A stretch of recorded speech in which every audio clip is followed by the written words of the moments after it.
Slick back. No, slick back. That's what I said. Slick back. No, nigga, I'm a pimp named Slick back. Pimp named Slick back. Pimp named Slick back. Nigga, are you deaf? I'm a pimp named Slick. Assalamualaikum warahmatullahi wabarakatuh. Halo semuanya, perkenalkan saya Lina Octavia dari kelas manajemen 23B dengan nomor NPM 234111122. Jadi pada video kali ini saya akan memaparkan materi tentang pengaruh pajak terhadap keseimbangan pasar. Sebelum masuk ke pembahasan, apakah kalian tahu apa itu pajak? Pajak adalah pungutan wajib yang menjadi salah satu sumber pendapatan negara yang mana akan digunakan untuk memenuhi kepentingan masyarakat umum. Pajak adalah pungutan wajib untuk rakyat atau badan usaha oleh negara yang diatur dalam undang-undang. Sedangkan subsidi adalah bantuan berupa nominal uang atau komoditas kepada suatu badan yang umumnya diberikan oleh pemerintah. Kedua faktor tersebut dapat membuat keseimbangan pasar menjadi berubah.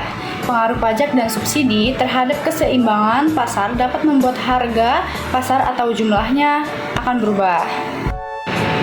Pengaruh pajak dan subsidi terhadap keseimbangan pasar dapat dilihat dari bagaimana kenaikan atau penurunan harga pasar, yaitu P, dan jumlah barang atau Q.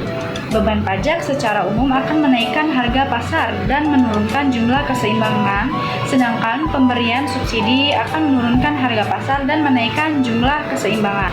Lalu apa saja sih manfaat dari pajak? Yang pertama yaitu pajak memiliki manfaat bagi negara untuk membiayai anggaran belanja negara.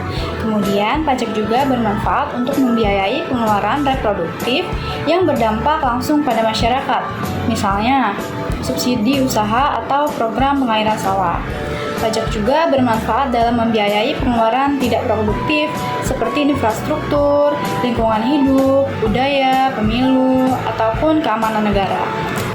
Contoh pajak ada banyak sekali, seperti ada pajak penghasilan atau PPH, pajak pertambahan nilai atau PPN, lalu ada pajak penjualan atas barang mewah atau PPNBM, kemudian ada pajak restoran, pajak reklame, dan lain-lain. Kemudian kita ke contoh soal. Jika fungsi permintaan suatu produk ditunjukkan oleh P sama dengan 25 dikurang Q dan fungsi penawaran P sama dengan 2Q ditambah 4. Terhadap produk tersebut dikenakan pajak oleh permintaan sebesar Rp 3 per unit. Lalu berapakah harga dan jumlah keseimbangan pasar sebelum dan sesudah dikenakan pajak? Baik, kita langsung saja ke penyelesaiannya. Keseimbangan pasar sebelum kena pajak yaitu PD sama dengan PS, kemudian PD tadi P sama dengan 25 dikurang Q, dan PS-nya yaitu 2Q tambah 4. Lalu kita pindah ruas yang Q ada di sebelah kiri semua. Maka hasilnya menjadi 4 dikurang 25. Maka min 3Q sama dengan min 21, kemudian Q-nya sama dengan 21 per 3.